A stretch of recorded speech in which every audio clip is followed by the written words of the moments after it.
Bonjour, j'espère que tout le monde va bien. Aujourd'hui, on a une leçon de conjugaison. Il s'agit de l'impératif présent. Durant cette séance, on va conjuguer les verbes du troisième groupe à l'impératif présent. On commence par la première activité. On a des phrases sur le tableau. La première phrase, faites attention. La deuxième, prends soin de ta santé. La troisième phrase, offrons un cadeau à maman. La dernière phrase, viens chez moi. Comme vous voyez, ces phrases sont des phrases impératives. Les verbes qu'on a utilisés pour la première phrase, le verbe faire conjugué à la deuxième personne du pluriel. La deuxième phrase, c'est le verbe prendre conjugué à la première personne du singulier. La troisième, on a le verbe offrir conjugué à la première personne du pluriel. La dernière phrase, on a le verbe venir conjugué à la deuxième personne du singulier. Alors, on a déjà dit que ces phrases sont des phrases impératives dans lesquelles on a employé des verbes conjugués à l'impératif. On va faire un petit rappel. L'impératif est un ton qu'on utilise pour donner des conseils, interdictions et des ordres. Les verbes impératifs se conjuguent avec 3 personnes seulement. On n'écrit jamais les sujets. Alors, voilà la règle à retenir. Les verbes du troisième groupe sont irréguliers. Qu'est-ce que ça veut dire irrégulier? Ça veut dire le radical change. Par contre, les verbes du premier groupe et du deuxième groupe ont un radical fixe. On ajoute seulement les terminaisons.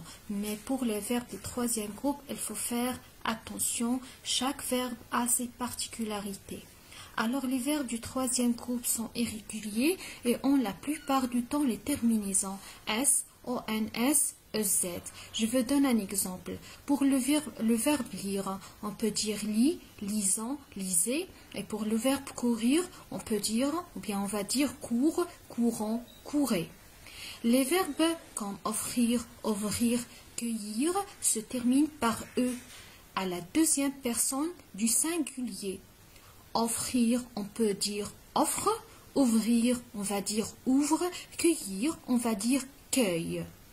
Ça, c'est pour la deuxième personne du singulier.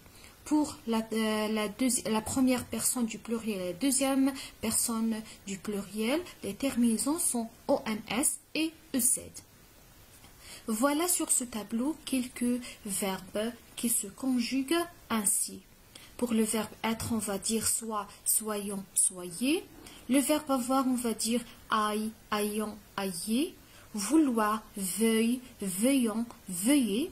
Savoir, on va dire sache, sachons, sachez. Vous remarquez que le radical a changé. Pour le verbe aller, on dit va, allons, allez.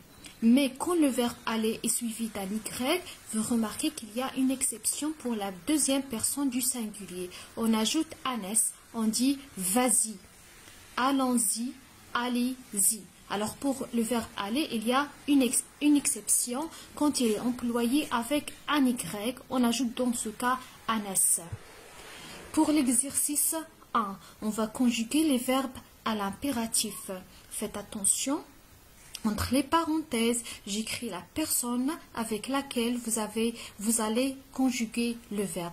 J'ai proposé un exemple, être, conjugué avec la première personne du pluriel, on va dire soyons. Soyons prudents en traversant la route. Vous allez faire la même chose pour les autres exemples. J'espère que vous avez bien compris. Merci pour votre attention.